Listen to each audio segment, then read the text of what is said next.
One topic that invariably arises in theological debates is that of morality. Oftentimes, theists will claim that objective morality is not possible without belief in a God, and I'm going to counter that claim in this video. I think the closest thing, in my opinion, that we can get to objective morality is that which causes harm to another individual against their will. Now, that would certainly cover things such as murder, rape, assault, battery, emotional abuse, theft. All of those actions are clearly harmful to another individual, and if done against their will without their consent, would certainly be immoral. I think people would universally agree to that. Beyond that, I think it's pretty much subjective. Now, I don't think that list is exhaustive. That was just a few of the examples of things that that would cover. But I think that essentially the main point is that evil is not a religious problem.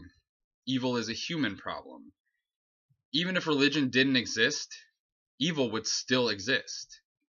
And we would be able to determine and make a determination of what that is, even if there is some subjective nature to it.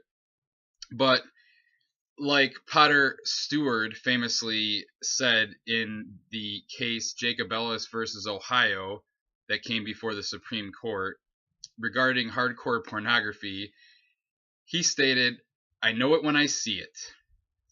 And again, this is subjective, but I think the vast majority of people could agree when something is unquestionably evil.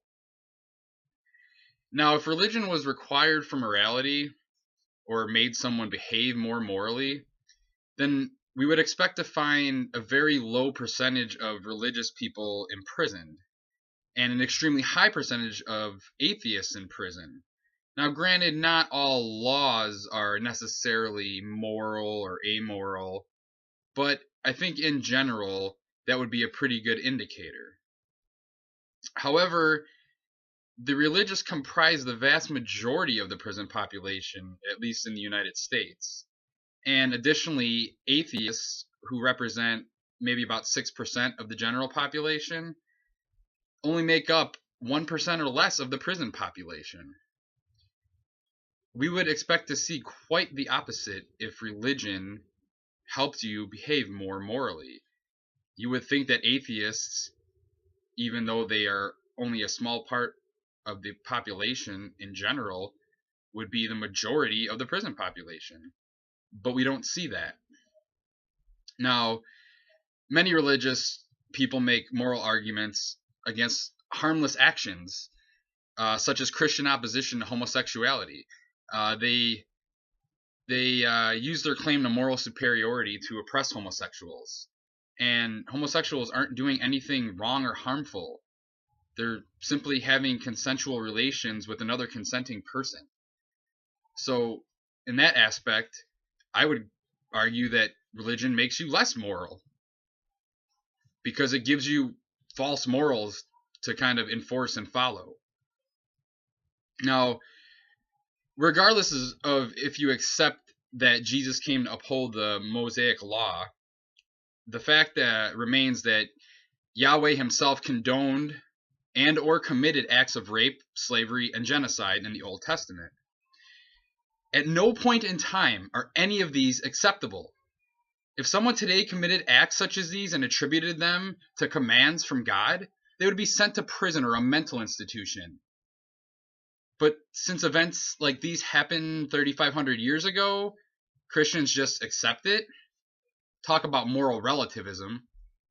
I'm sorry, but a benevolent deity is not allowed to at any point deem such actions to be acceptable. If this God is the source of your morality, then your morals are objectively evil. The simple fact is that a God is not necessary to have valid morals. And in fact, such a belief may even lend itself to making excuses for evil or immoral acts. I was formerly a Christian for 30 years. And I can undoubtedly say that I found myself today as an atheist to be a much better person having left religion behind. I am far less judgmental, far less arrogant and self-righteous, and just generally a better person.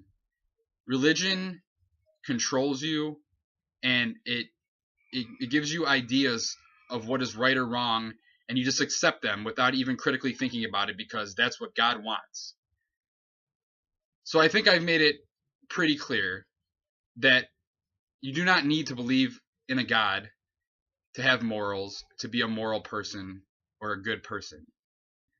And the reason for this is empathy, the ability to put yourself in someone else's shoes and consider how they're feeling or how they are affected. You can treat others the way that you want to be treated because of empathy. And you don't have to believe in Jesus to understand that.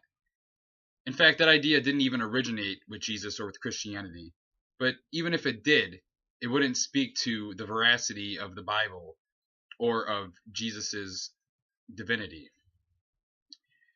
So empathy is really the driving force to morality. And it is what gives us the ability to be moral and treat other people with respect and dignity and the way that they are deserving of. Atheists are perfectly capable of being good without God.